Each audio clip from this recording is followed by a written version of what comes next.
Writers matter. In fact, not only do writers matter, but they have the power to change the world.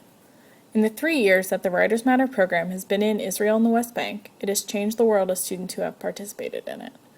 Bridging improbable gaps, like the Israeli-Palestinian border, Writers Matter is driven by the power of writing to make young people feel less alone. Through journaling and self-reflection, the program provides a safe environment where students can be open about what is troubling them. From there, they tackle their problems. Over the past year, over 300 students in both Israel and the West Bank have been engaged in the Writers Matter program developed in Philadelphia in 2005. This program is designed to help students express their emotions in a better way and to provide a safe environment for these students to express themselves to their peers.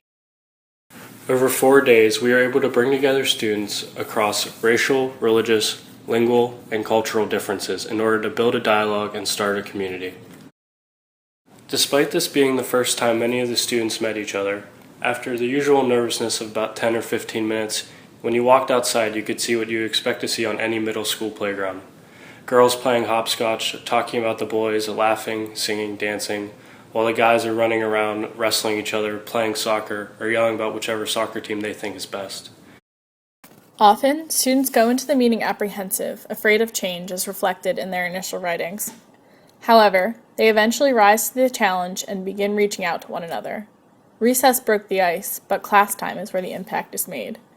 Sharing their writing and experiences, students begin to build bridges word by word, tackling touchy subjects with openness and creativity as they seek common ground and an opportunity to share ideas for the future.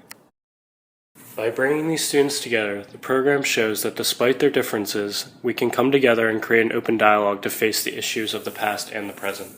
What we learned over those 4 days was that these students have immense courage and are willing to speak up, and that all they really hope for is peace and a move away from the violence of the past and the present.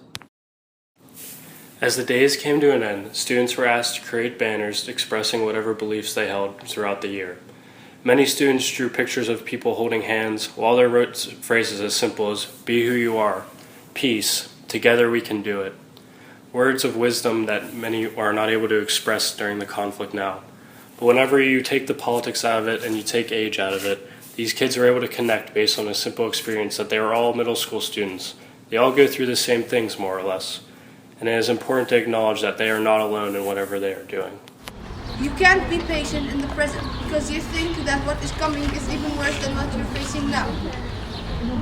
Which isn't true, because the best way to imagine the future is working hard to make it the way we want. So work hard. Saying goodbye is always the hardest part, but is also the most poignant.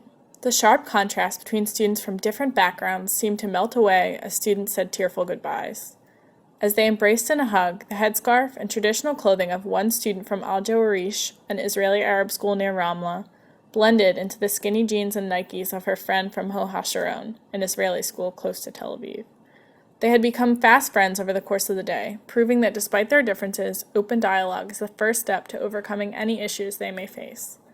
The important thing to be learned from these kids is courage.